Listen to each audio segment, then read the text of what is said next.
아멘. 감사합니다.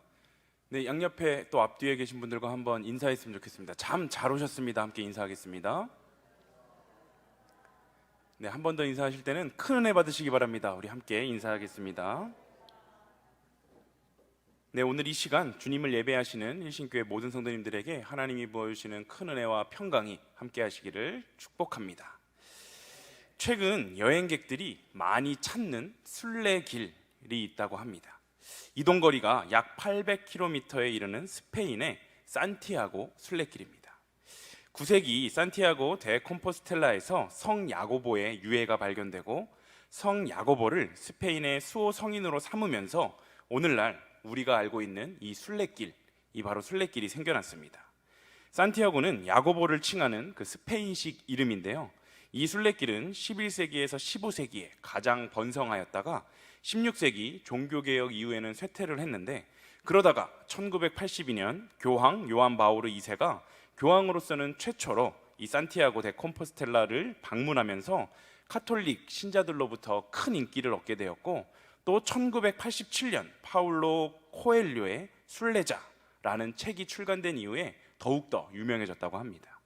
또한 1993년 산티아고 데 콤포스텔라 순례길이라는 명칭으로 유네스코 세계 문화유산으로 지정되면서 우리처럼 믿는 사람들 뿐만이 아니라 전 세계의 여행자들 사이에서도 큰 인기를 끌게 된 것이 바로 이 순례길입니다. 이제 산티아고 순례길을 걷는다는 것은 단순히 종교적인 의미를 넘어서 또 젊은이들의 문화 코드가 된 것 같습니다.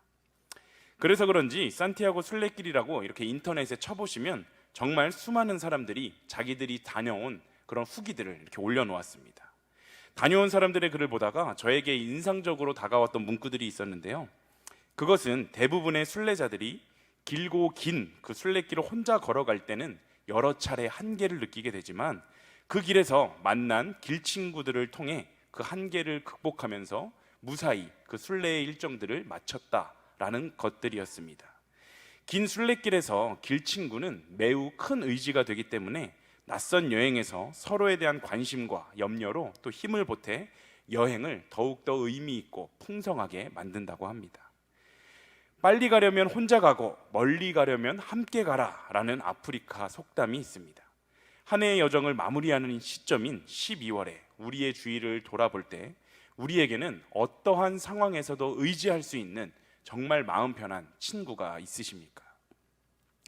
19세기 최고의 복음 전도자로 활약했던 그 무디 목사님은 이렇게 말씀하시곤 했습니다. 첫째, 그대 자신을 믿어보아라. 실망할 때가 올 것이다. 둘째, 친구를 믿어보아라. 언젠가 헤어질 것이다. 셋째, 그대의 명성을 믿어보아라. 어느 날 그것이 뒤집어질 것이다. 넷째, 예수 그리스도를 믿어보아라. 그대는 현세와 내세에 결코 후회함이 없을 것이다. 아멘. 올해도 우리는 크고 작은 일들을 만났는데 그때마다 돌아보면 하나님이 우리를 도우셨고 또 지금도 우리를 도우시고 계시며 또 앞으로도 우리를 도우실 것입니다. 이렇게 온전한 믿음으로 말씀을 실천하며 주님을 따른다면 그 주님께서는 광야에서 길을 또 사막에서 강을 내시는 주님의 선한 인도하심을 우리가 느낄 수 있게 될 것입니다. 참으로 녹록하지 않은 인생의 순례길에서 주님만을 의지하며 하나님을 나의 좋은 길친구로 삼는다면 주님과 더욱 친밀해지고 또 인생의 길이 열리고 우리의 삶의 여정이 정말 행복한 여정이 될 것입니다. 이러한 맥락에서 오늘 본문의 말씀을 함께 살펴보도록 하겠습니다. 본문 요한복음 15장 14절을 함께 읽어보겠습니다. 15장 14절입니다. 함께 읽습니다. 너희는 내가 명하는 대로 행하면 곧 나의 친구라. 아멘. 예수님이 지금 너희가 곧 나의 친구라 라고 말씀하고 계십니다. 우리가 즐겨 부르는 찬송가에도 보면 예수님을 우리의 친구다 라고 말하는 그 찬송가들이 있지 않습니까?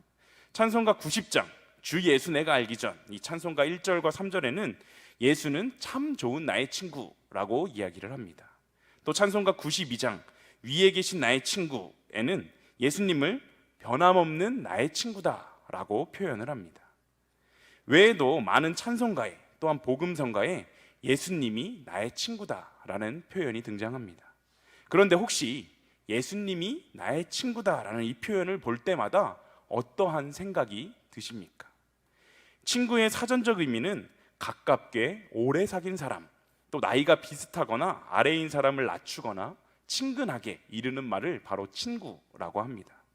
친구는 부모님이나 직장 동료들에게는 차마 할 수 없는 말도 다 마음 터놓고 할 수 있을 만큼 정말 친밀하고 친한 관계이지 않습니까? 그런데 다시 한번 본문 14절을 보겠습니다. 본문 14절입니다. 너희는 내가 명하는 대로 행하면 곧 나의 친구라.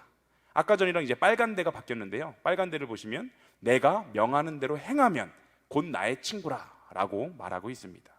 조금 이상하지 않으신가요? 예수님이 제자들에게 너는 나의 친구야, 우리 앞으로 친하게 지내자, 어려운 일이 있으면 다 얘기해 라고 말씀하고 계신 것이 아닙니다.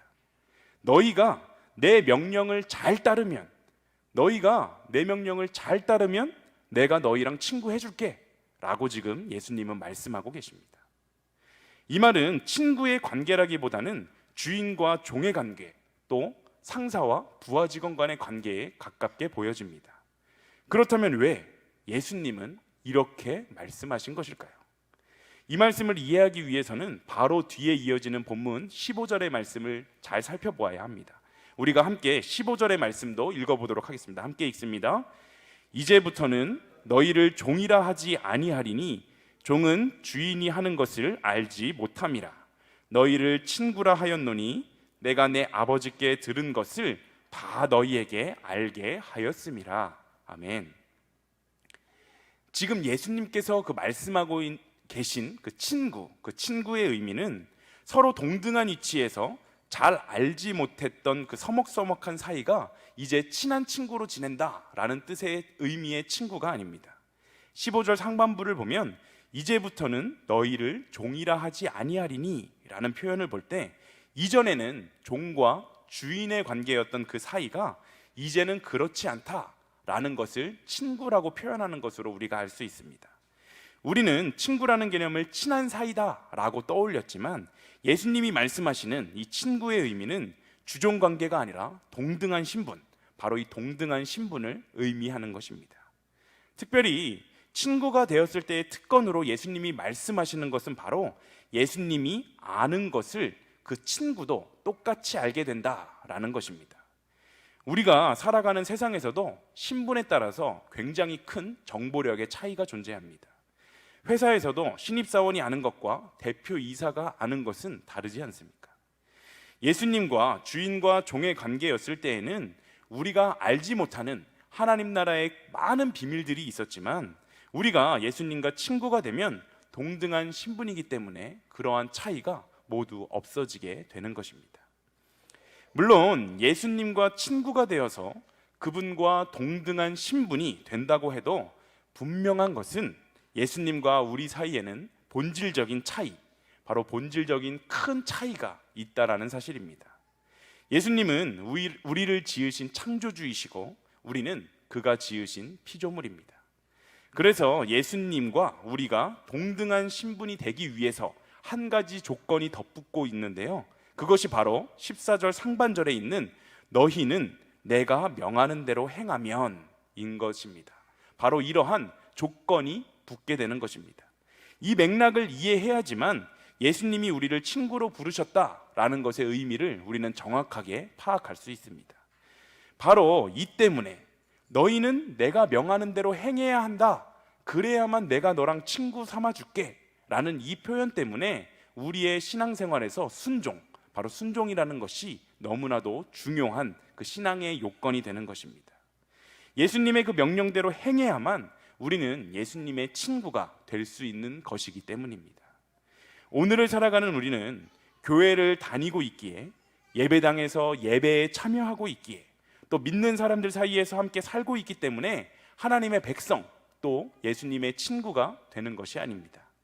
진정으로 하나님의 말씀을 듣는가, 그렇지 않은가에 따라 참된 하나님의 백성인지 진정한 예수님의 친구인지 아닌지가 결정이 되는 것입니다.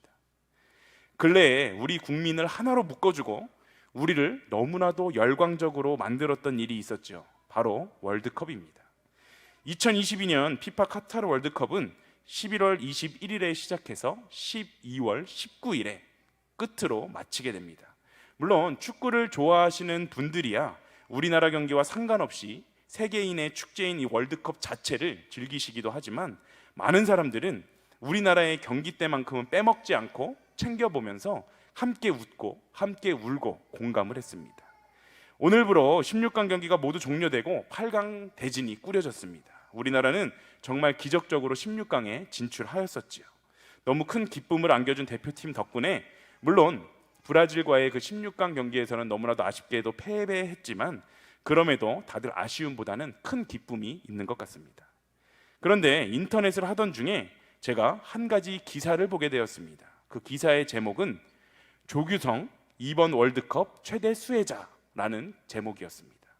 여러분들도 조규성 선수를 혹시 아시나요? 저도 그저 우리나라 리그에서 뛰는 득점왕 출신의 공격수다라는 정도로만 알고 있었는데, 이번 월드컵을 통해서 엄청난 스타가 되었습니다. 그의 실력도 실력이지만 가장 먼저 그가 주목을 받게 된 것은 조별 예선 1차전 우루과이전에서 카메라에 잡힐 때마다 그 모델과 같은 외모로 시청자들의 시선을 사로잡았습니다. 그리고 조별 예선 2차전 가나와의 경기에서 헤딩으로 멋지게 2골이나 넣은 주인공이 되었고, 외모뿐만이 아니라 그의 실력도 뛰어남을 스스로 입증을 했습니다. 인스타그램이라는 소셜 미디어가 있는데요, 거기에는 개개인이 자기 스스로의 아이디를 만들고 또 자신의 일상이나 자신의 그 글들을, 자신의 생각들을 올리게 되면 다른 사람들이 그 아이디를 친구로 등록을 해서 그 사람이 무슨 생각을 하는지, 그 사람이 무슨 일상을 보내고 사진을 올렸는지를 볼 수 있게 됩니다. 조규성 선수가 그 월드컵 전에는 그의 인스타그램을 보려는 그 팔로워, 그 보는 사람들, 친구로 등록한 사람들 수가 2만 명이었다고 합니다. 그런데 지금은 몇 명이나 늘었을까요? 몇 명이나 늘었을 것 같으세요? 오늘 제가 직접 그 인스타그램을 들어가서 확인을 해보니까 260만 명, 2만 명이었던 그 팔로워가 260만 명이 넘어가게 되었더라고요. 저는 조규성 선수를 팔로우를 했을까요? 안 했을까요? 저와 가장 최측근에 있는 제 아내는 팔로우를 했더라고요. 근데 저는 뭔가 좀 자존심이 상해서 팔로우를 하지는 않았습니다. 그런데 여러분, 우리가 인스타를 통해서 그 스타들의 일상을 보고 즐기고 또 그들의 사생활까지 알게 되고 그들의 생일, 키, 몸무게, 가족관계, 또 종교까지 줄줄이 꿰고 있다고 해서 그 사람이랑 정말로 친분관계가 있는 것인가요? 우리야 그들과 친하다, 가깝다 생각할지 모르지만 그 스타는 우리를 알지도 못합니다. 하나님을 따른다, 크리스찬이다 말하는 사람 중에도 분명히 이렇게 말로만 하나님의 자녀, 예수님의 친구인 사람들이 존재합니다. 그들은 하나님에 관하여 지식적으로 알긴 알아도 진정으로 우리를 친구 삼아 주시는 그 하나님의 존재를 알지는 못합니다. 하나님도 그러한 사람은 알지 못한다 말씀하실 것입니다. 이러한 것은 마치 조규성 선수의 팬이 된 사람들을 조규성 선수가 한 명 한 명 다 알 수는 없는 그 사실과 비슷합니다. 교회를 다니고 하나님에 대해서 엄청나게 많이 아는 것처럼 떠벌리고 있지만 하나님과 무관한 사람들이 너무나도 우리 교회에 많이 존재합니다. 그들은 하나님의 말씀에 무관심하며 그 말씀을 따라 살지 않습니다.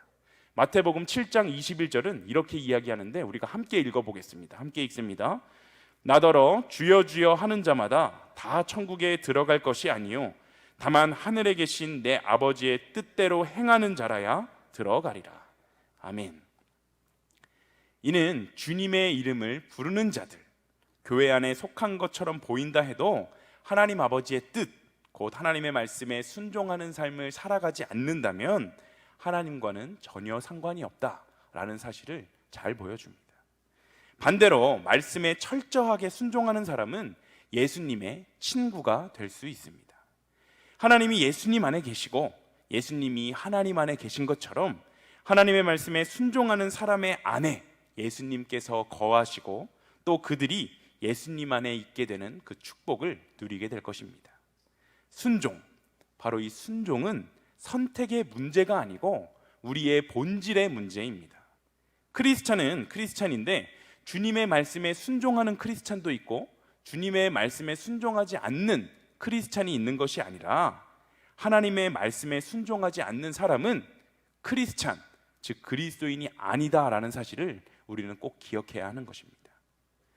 여러분, 우리의 삶을 이 시간 한번 점검해 보기를 원합니다. 우리는 진정 하나님의 백성, 예수님의 친구입니까? 하나님은 다른 기준이 아니라 하나님의 말씀에 순종하는가, 그 하나님의 거룩하게 구별된 정체성을 그 마음속에 간직하며 살아가는가로 당신의 백성인지 아닌지를 지금도 판단하고 계십니다. 우리 모두가 하나님이 보실 때 참으로 합당한 하나님의 백성이 되어서 하나님의 말씀을 따라 순종하여 하나님의 보호와 그 인도하심을 받아 누리는 은혜로운 삶을 살아가시는 우리 모두가 되기를 소망합니다. 특별히 예수님의 친구가 되어서 언제나 예수님과 친밀하게 교제하며 예수님과 항상 동행함으로써 이 세상을 승리하시는 우리 일신교회 모든 성도님들이 되시기를 소망합니다. 오늘 본문 12절을 함께 읽어보도록 하겠습니다. 12절입니다. 내 계명은 곧 내가 너희를 사랑한 것 같이 너희도 서로 사랑하라 하는 이것이니라. 아멘. 예수님은 그 하나님 아버지의 사랑으로 그 제자들, 그를 따랐었던 제자들을 먼저 사랑하셨습니다. 먼저 사랑의 본을 보이심으로써 제자들도 서로 사랑하라 라고 말씀하셨습니다. 예수님의 그 제자들은 예수님께 직접 부르심을 받고 3년 동안 예수님과 동거하며 모든 것을 함께 했었던 사람들입니다. 예수님과 매일같이 호흡하며 살았던 그들은 예수님의 모든 것, 예수님의 행동의 일거수일투족을 다 따라하고 다 닮아가게 되었을 것입니다. 예수님이 좋아서 목숨 걸고 따르겠다고 장담하던 그 사람들, 바로 그들이 예수님이 택하셨던 제자들이었지만 결국은 예수님이 십자가에 달려 돌아가시고 나서 십자가 앞에서 모두 도망치는 그러한 모습을 보여주었습니다. 그런데 예수님은 부활하신 다음 가장 먼저 자신을 버리고 도망쳐버린 제자들에게 찾아가시는데 요한복음 20장 19절은 이렇게 이야기합니다. 우리가 함께 읽어보겠습니다. 이날 곧 안식 후 첫날 저녁 때에 제자들이 유대인들을 두려워하여 모인 곳의 문들을 닫았더니 예수께서 오사 가운데 서서 이르시되 너희에게 평강이 있을지어다. 아멘. 예수님을 따라섰던 그 제자들, 심지어 3년 동안이나 예수님과 동고동락했던 그들이 예수님이 십자가에 달려 돌아가시고 나자 예수를 따랐던 본인들의 목숨까지도 위태로울까봐 다 함께 모여서 사람들이 찾지 못할 것 같은 곳에 꽁꽁 숨어 있었습니다. 그 모인 곳에 문을 다 닫아뒀었는데 그 자리에 부활하신 예수님께서 오셔서 가운데 서서 이르시되 너희에게 평강이 있을지어다 라고 말씀을 하십니다. 아니, 우리 같으면 내가 그렇게 몇 번을 내가 죽을 것이고 또 죽게 되더라도 내가 다시 살아날 거야 이야기도 직접 해줬고, 또 그렇게 3년간 사람의 힘으로 할 수 없는 기적들도 많이 보여주고 또 하나님 나라의 말씀도 제일 많이 들었던 사람들이 그렇게 내가 십자가 앞에 죽게 되었을 때 다 도망쳐버리게 되었다면 실망감, 아니 그보다 더 큰 배신감과 분노까지도 치밀어 오르지 않았을까요? 그래서 부활한 다음에 제자들을 제일 먼저 찾아서 야 이놈들아, 내가 그렇게 이야기를 했는데도 너네는 그 꼴로 도망을 쳐버리고 숨어 있는 게 다냐? 한심하다 라고 외칠 것 같은데 오늘 말씀에 보이는 예수님의 그 첫 마디가 무엇입니까? 너희에게 평강이 있을지어다. 너희에게 평강이 있을지어다 말씀하십니다. 저주를 퍼부어도 모자르지 않을 것 같은 그 상황 속에서 예수님은 오히려 그들에게 평강을 빌어주고 계신 것입니다. 제자들을 질책하거나 혼을 내신 것이 아니라 높고 크신 사랑으로 그들의 허물마저도 덮어주신 것입니다. 우리가 반드시 기억해야 하는 것은 주님의 이 놀라운 사랑은 지금 바로 우리에게도, 오늘을 살아가고 있는 우리에게도 여전히 동일하다는 그 사실입니다. 예수님은 우리를 너무나도 사랑하셔서 우리의 죄를 대신하여 십자가에 달려 돌아가셨고 3일 만에 부활하셔서 우리를 향한 당신의 사랑을 계속해서 증명해 주신 분이시고, 그 사랑은 오늘도 지금 이 순간에도 우리를 향하여 계속되고 있다는 사실입니다. 우리도 때로 삶의 자리에서 우리에게 예상하지 못했던 그러한 고난과 고통의 순간들이 찾아오면 주님을 원망할 때도 있습니다.